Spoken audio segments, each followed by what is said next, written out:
আজকে রান্না করব গাছের সিম, লাউ শাক, সব গাছের সিম গাছ বুড়া হয়ে যেতেছে। তারপরে সিম সেরকম খাইতে পারি নাই। আল্লাহর মতো আজকে দেখি ভালোই সিম গুলো হয়েছে, এই বিসি বিসি হয়েছে। এই ধরনের সিম খাইতে আসলে ভালো লাগে, বিসি আলা সিম বিশেষ করে আমার পছন্দ। আর এই সিম গুলো যদিও ভাজি করলে ভালো লাগতো, আমি ভাবলাম ভাজি তো কয়েকবার খাইলাম, মাছ দিয়া আজকে রান্না করি, একটু ঝোল ঝোল করবো। কেননা শাক রান্না করবো, শাকও শুকনা, আবার ভাজিও যদি করি ভাজিও শুকনা, আসলে একটা ঝোল তরকারি না হইলে হয় না। যার কারণে ভাবলাম যে এই সিমটা ঝোল করি আর শাকটা ভাজি করি।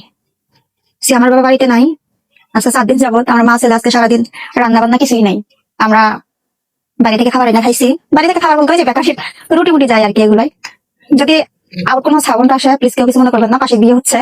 যাই হোক, আপনাদের একটা কথা বলতে চাই। আমি নতুন এই অনেক স্বপ্ন নিয়ে অনেক আশা নিয়ে এই প্ল্যাটফর্মে আসছি। আমায় সবাইকে সাপোর্ট করবেন, আমার পাশে থাকবেন, আমার ভালোবাসা দিবেন, সবার ভালোবাসা কামনা করতেছি। আর একটা কথা কি, এই প্ল্যাটফর্মে টিকে থাকতে গেলে না আমাদের সবাই সবাইকে সাপোর্ট করতে হবে, সবাই সবার পাশে থাকতে হবে, সবাই সবাইকে ভালোবাসতে হবে।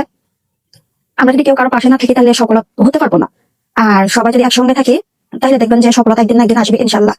আর কি যেন ছোটবেলা পড়তাম না, 10 একসঙ্গে করি কাজ হারি জিতি নাহিলাজ, একটা কবিতা পড়তাম, পড়ছিলাম।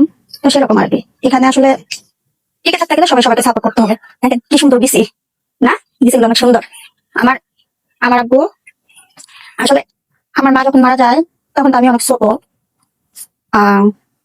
আমার মা বাবার বিয়ের কাহিনী, তাদের সংসার জীবন, এগুলো আসলে আমাদের শোনা কথা। আমরা 2 ভাই 1 বোন। তো এগুলো নানি নানি দাদি মামি আমাদের গুরুজন আছে যারা আর কি, তাদের কাছ থেকে শোনা। আমার আব্বু তো মারা গেছে 16 সালে। আমিও দেখছি আমার আব্বু কি পছন্দ করতো না করতো। আমার আব্বু এই আপনার, আমার কেউ কিছু মনে করবেন না যে আমি হয়তো বা ন্যাকামো করে বা ঢং করে আব্বু আব্বু বলতেছি, আসলে তা না। ছোটবেলা থেকেই আমরা আব্বু আম্মু এগুলো বলেই অভ্যস্ত। আমার আব্বুর সিম, মানে সিম ভাজি বারবার করে সিম বিচিটা এতই পছন্দ ছিল। আমার আব্বু যখন নানি বাড়ি যাইতো সিম ভাজি কইরা খালি বিচি গুলা যত বিচি আছে সব বাইসা বাইসা আমার আব্বুরে দিত একটা বাটির মধ্যে। এরকম নাকি একটা বাটি ছিল বড়, ওই বাটি দিয়ে সব সময় আব্বুরে যখনই সিম ভাজি করতো তখনই এই বিচি গুলো আমার আব্বুর জন্য থাকতো আলাদা হবে। নানি বাইসা বাইসা দিত খাইতো। আর আব্বুর এত সিম বেশি পছন্দ ছিল। তো সেরকম আমিও হয়েছি। তো যেটা বলতেছিলাম, যদি আমায় ভালো লাগে, আমার পাশে থাকতে চান বা আমায় সাপোর্ট করতে চান, যদি চান যে আমি আমার লক্ষ্যে পৌঁছাই, তাহলে প্লিজ আমায় সাপোর্ট করবেন, আমায় ফুলের ভালোবাসা দিবেন। আমি আপনাদের ভালোবাসতে চাই, আমিও চাই আপনারা আমাদের ভালোবাসেন।